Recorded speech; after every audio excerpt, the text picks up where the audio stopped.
Welcome to Eternal Elements Learning Podcast brought to you by Atyasa Online. These podcasts are a part of the audio certificate programs on Atyasa Online.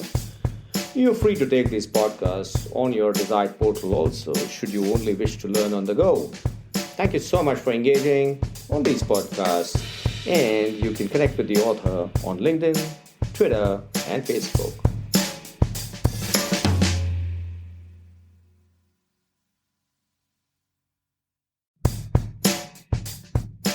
Hi, this is Niket Karajagi from Eternal Elements brought to you by Atyasa Online. We are talking about international business. This is season 8. I've been talking about WTO, and I said that WTO is a consensus-driven organization. It's an international body. It's an international organization. What happens if certain rules, agreements that have been set up through consensus get violated? Do countries violate the consensus? Yes, they do. And that was the problem with GATT. In GATT, there was no mechanism. Even if a single country raised objection, it could block the entire ruling, but not in WTO. If the countries violated the agreements, there were no specific dispute resolution procedures in the GATT. But that was the improvement that was brought about in WTO.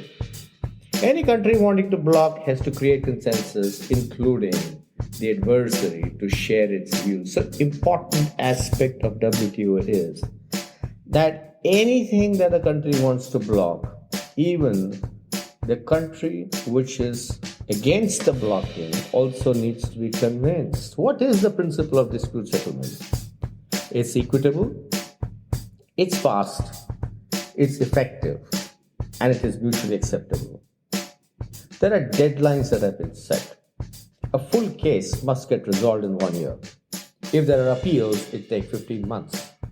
In urgent cases like perishable goods, it has to be accelerated. What are the specific timelines that have been determined in the dispute settlement process?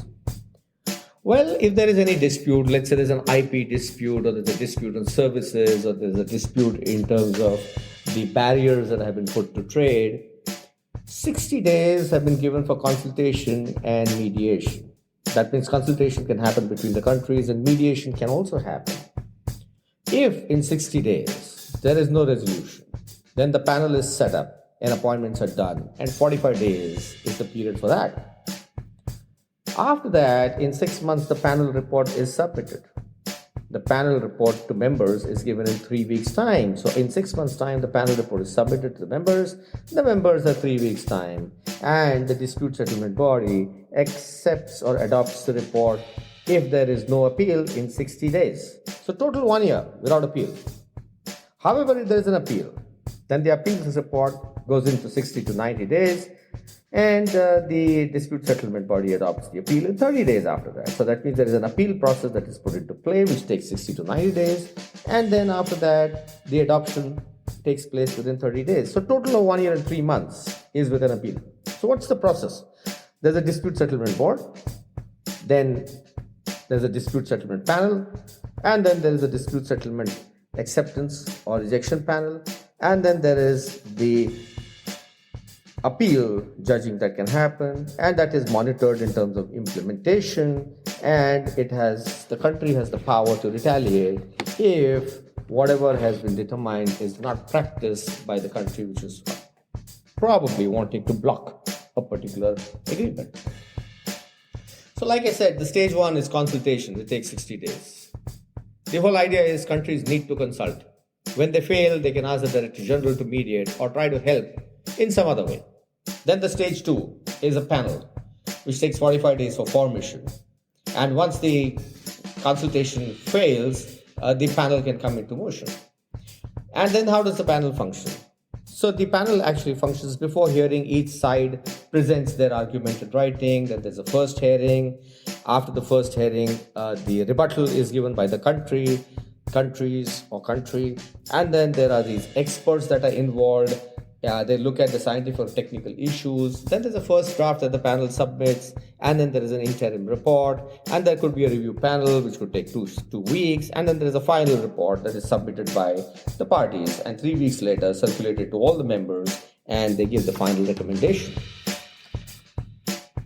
This is the way the entire dispute settlement process actually moves. In case of appeals, legal interpretations have to be examined. They're heard by 3 members of 7-member permanent appellate body having 4 years term set up by the dispute settlement body, broadly representing the WTO members.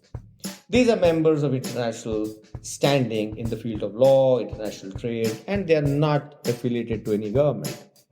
It can uphold, modify, or reverse the panel's finding in 60 to 90 days. The dispute settlement body has to accept or reject the appeals report within 30 days. Rejection is also by consensus.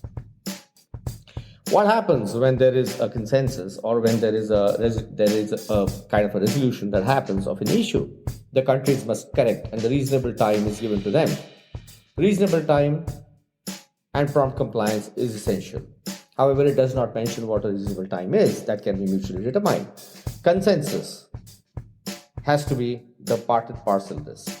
If there is no agreement, they can seek permission from the dispute settlement board, and the intent to comply has actually to be enforced.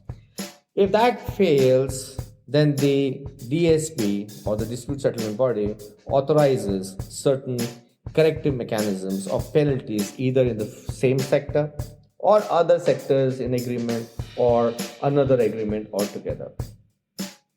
The reasonable time is determined by the arbitrators and the appellate body members.